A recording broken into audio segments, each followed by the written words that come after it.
بسم الله الرحمن الرحيم. اللهم صل وسلم وبارك على سيدنا محمد وعلى اله وصحبه اجمعين. ازيكم حبايبي؟ عاملين ايه؟ يا رب تكونوا بخير. نبتدي كده مع بعض. بص، بسم الله ما شاء الله. صلوا على النبي يا جماعه، وما تنسوش تحطوا اللايك. دي شقه العروسه بعد ما خلصنا. بسم الله ما شاء الله. بصوا كلمه الله احلى كلمه في الكون. لفظ الجلاله. بصوا اهو. بنبدا كده بسم الله ما شاء الله. نبدا كده شقه العروسه. بصوا عندي هنا ده كده الفينش الاخير. انا صورت لكم قبل وقلت اصور لكم بعد. بصوا يا جماعه، بسم الله ما شاء الله. دي اوضه دي الصاله. ده الانتريه. تمام. هو جه كبير شويه بس هو يعني حلو، يعني على قد الصاله. تمام. كنبتين واربع كراسي. ودي فازات. وده ورد، انا اخترت لها الورد ده عشان يمشي مع الفازات وكده. ودي الشاشه اتعلقت. والساعه اهي، بس لسه هنركب لها حجر. تمام. بصوا كده معايا، وده الفينش الاخير. دي كده الستاير. هنقفل كده مع بعض الستاره. تعالوا اوريكم بس ايه. نخش الاول اوضه الاطفال. انت بتخشي من باب الشقه. اوضه الاطفال على شمالك اهو. بسم الله ما شاء الله. بصوا يا جماعه، فرشنا خلاص اهو.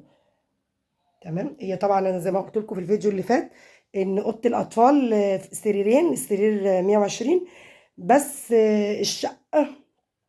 الشقه اللي احنا مأجرينها مؤقتا ما خدتش عشان السرير كبير. كانت ممكن تاخد السريرين بس هتبقى ضيقه جدا، مش هيبقى فيه الطرق اللي احنا عاملينها دي، المشايات دي. تمام. فاحنا عملنا السرير في النص. وده كومودينو كده بيجي معاه كومودينو واحد بس مع اوضه النوم، اوضه الاطفال. مفيش تسريحه. والجزامه دخلناها هنا عشان مفيش مكان في الصاله. وده باسكت صغير كده حاطينه. تمام. ودي ستاير زي ما قلت لكم. دول ستارتين 3 دي. تمام. وهنا بقى دي المكنسة والحاجات اللي هي استخدام استخدامها بقى يعني بسيط. زي المنشر وكده، ده لما تحتاجه بس لما تيجي تنشر، عشان هي في دور أرضي. بس هو دور أرضي مرتفع. هتنشر. والسبت طبعا مش هتحتاجه دلوقتي، لما ربنا يكرمها وتروح شقتها التانية إن شاء الله هتحتاج السبت ده. لأنها تبقى في دور تاني أو في دور تالت تقريبا. بصوا كده معايا. وادي الدولاب. بسم الله ما شاء الله. هنبتدي بقى كده. شوفوا معايا. في وقت الأطفال اهو. اختي اللي بتعمل الشغل ده يا جماعه اهو. بصوا بسم الله ما شاء الله اهو. شغل زي اللي بيتعمل بره واحلى كمان. عقبال ولادكم جميعا. دي اوضه الاطفال. ده دولاب الاطفال اهو. نبتدي بقى كده ايه نقفل. وايه. اوريكم بقى بسم الله. مش عارفه الجرار معلق. بصوا طبعا دي الهدوم الشتوي بتاعتها وهدومه هو فوق اهي. تمام. طبعا متشاله بقى، يعني الشتوي اتشالت هنا بما ان مفيش اطفال. تمام. ودي المكوه. وترابيزه المكوه يعيناها في الاوضه اللي هناك. بسم الله. خلاص كده تمام. نخرج بقى نخرج كده على الصاله. الاوضه دي كده خلاص نقفلها. بصوا بقى هنا كمان، انا هنا جبت لها المشايه دي، اخترت لها دي. شكل النجيله كده وشكلها جميل. قلت لكم هي في دور ارضي.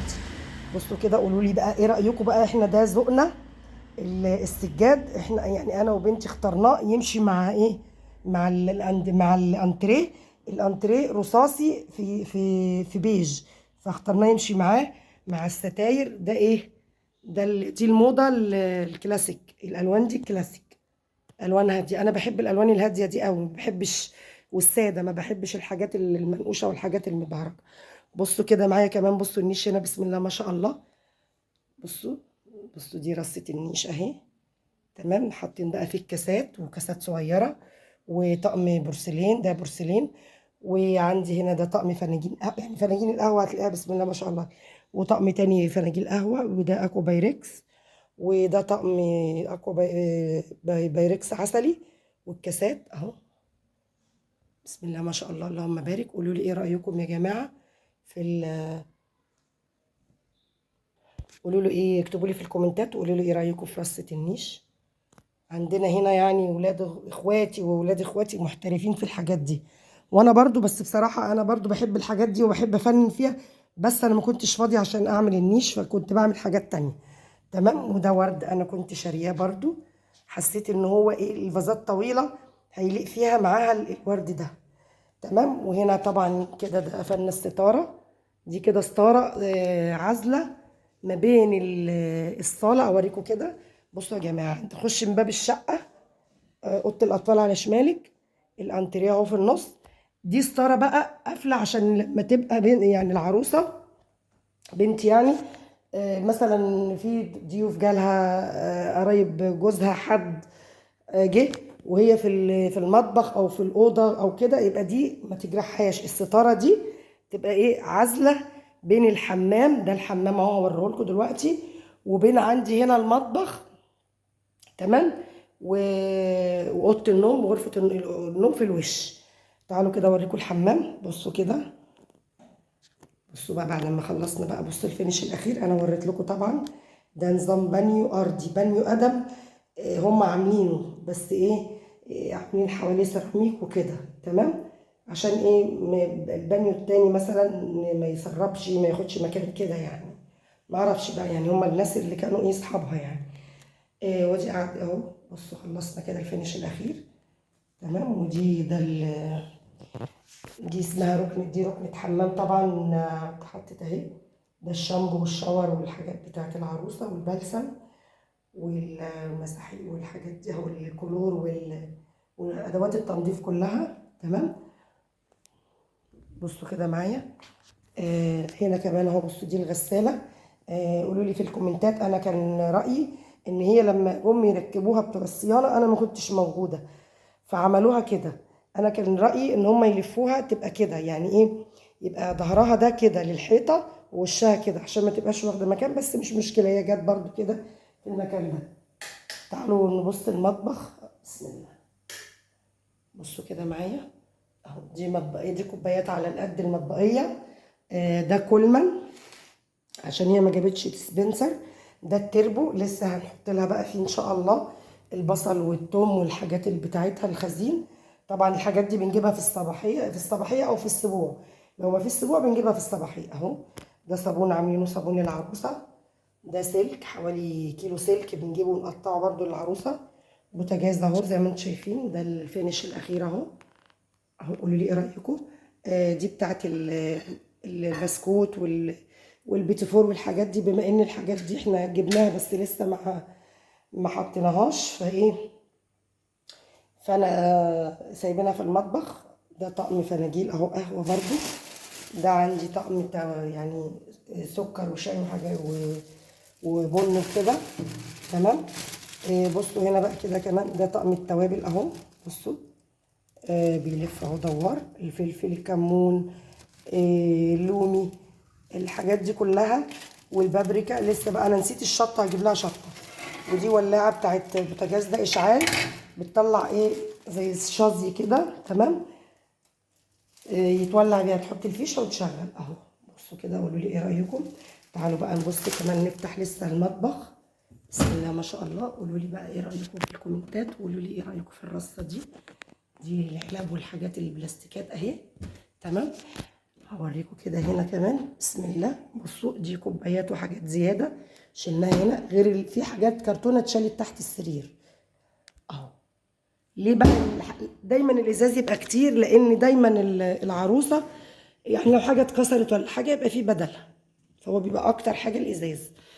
بصوا عندي بقى ده طقم الكيتشن هاند بلندر، الخلاط كله اهو. ده طقم توابل زياده يعني لو حابه تحطي فيه حاجه. دي مجات. ده طقم بايركس فرن.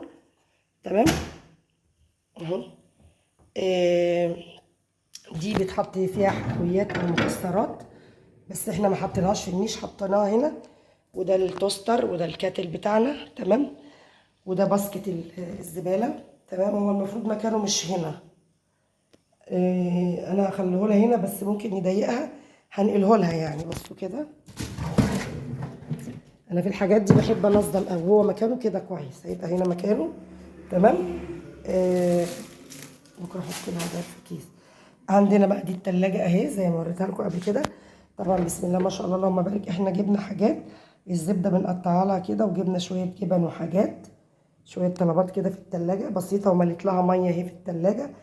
العريس بقى بيجيب الفاكهه عندنا هنا العريس بيجيب الفاكهه والعصاير عليه. احنا بقى بنجيب ايه؟ لحمه، فراخ، كبده، غير الحاجه اللي احنا بنعملها لها. وبعد كده هو بقى اما بيجيبوا بعد كده لما بيعوزوا حاجه بيجيبوا. تمام. بصوا بقى اوضه النوم بقى هنا، بسم الله ما شاء الله. ايه اللي بيخبط؟ اه، ده السجاد.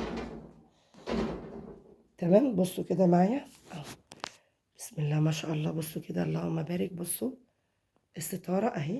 طبعا هنا في شباكين في الاوضه، شباك يمين والشباك على الشمال.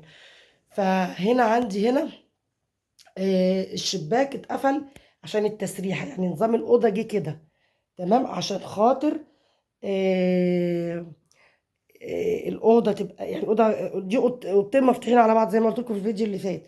فعشان النظام ده فلازم نعمل كده. بصوا عندي هنا، بصوا بسم الله ما شاء الله، البطاطين اهي بنحطها فوق كده طالما احنا في الصيف ومش هتستخدمها.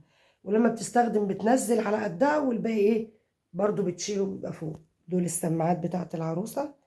ده سبت غسيل. تمام. اهو لسه ما اتحطش فيه حاجه. ترابيزه المكوى اهي محطوطه في جنب هنا. دي مروحه تانية عشان لازم ابقى مروحه في اوضه النوم ومروحه في الصاله اهو، بسم الله ما شاء الله. بصوا اهو. دي اكسسوارات ومكياج العروسه اهو، تراس. طبعا الهدوم انا هوريكم الهدوم الفوط بس. تمام. بصوا معايا بسم الله ما شاء الله اهو. بصوا بصوا. اكتبوا لي بقى في الكومنتات وقولوا لي ايه رايكم. اختي بتعمل الشغل ده، لو حد حابب، بس انا مش عارفه هي ممكن تعمله ولا، يعني هي بتعمل الشغل ده بس ما عملتوش عند حد قبل كده، بتعمله لينا احنا بس لاولادنا ولينا في الافراح والمناسبات. ده الشغل ده اختي بتعمله، الفوط الشرايط دي بنشتريها، والفيونكات دي بتعملها. تمام. اكتبوا لي في الكومنتات بقولوا رايكم. ولو حد عايز حاجه وهسالها برضو لو ايه ممكن تعمل لحد بره. بصوا بقى عندي هنا اهو، دي شنط واللبكات بتاعت العروسه. دي هدوم تانية بتاعت العريس متشيله. العريس دايما بيبقى مظلوم. بسم الله ما شاء الله. العروسه واخده يعني دولاب، هي يعني واخده الدولاب ده، واخده هناك كمان. بصوا هنا بقى، بصوا الدفايات. الدفايات بقى اللي هي ايه بتتفرش يغطوا بقى في قاعدين في الصالة او كده، او حابة يعني الجو دفى شوية يعني حرر شوية بيتغطوا بيها، تفرشيها في الشتاء كده. بصوا بقى دي هدومها اهي، وايه نص الدولاب دي هدومها، وايه والنص التاني دي حاجته برضو ايه صيفي على شتوي. تمام. اهو. ربنا يسعدهم يا رب. ادعوا لهم يا جماعة كده، ربنا يكون عتبة خير عليهم، وربنا يرزق الناس كلها. بصوا اهو، ويفرح الناس كلها يا رب. ده السرير اهو. تمام. بصوا كده يا جماعة اهو، بسم الله ما شاء الله اهو. شايفين الكومودينو؟ بصوا السرير السرير ده، الإضاءة الحاجات اللي ورا دي فيها لمض بتنور برضو، بس هو انا مش عارفة هو بيشغلها ازاي او منين. تقريبا ليها زي شاحن او حاجة اهو. بصوا كده بسم الله ما شاء الله. قولوا لي ايه رأيكم برضو. الالوان كلها متناسقة مع بعضيها ولا لا؟ ولو حد ليه رأي اكتبوا لي في الكومنتات. وبصوا هما كتبوا كلمة ايه كانت جايبة ورد من مش عارفة منين بالظبط، مش عايزة اقول اسامي. وعملوا حرف الايه علي، وقلب وحرفها، وكلمة بحبك بالورد. قولوا لي بقى ايه رأيكم بقى في الكومنتات. وهنا دي الفوط بتاعتهم او البرانس بتتعلق هنا كده. تمام. كده خلاص، كده احنا خلصنا الشقة بتاعتنا. قولوا لي ايه رأيكم في الكومنتات وادعوا لها ربنا يسعدها، واللي ما اتجوزش يتجوز. وكل سنة وانتم طيبين، ويعود علينا وعليكم الأيام بخير. اهو. تمام كده. خلاص احنا كده خلاص هقفل بقى. تمام. اهو. بس قولوا لي ايه رأيكم بقى في الكومنتات. اهو. اهو. اهو.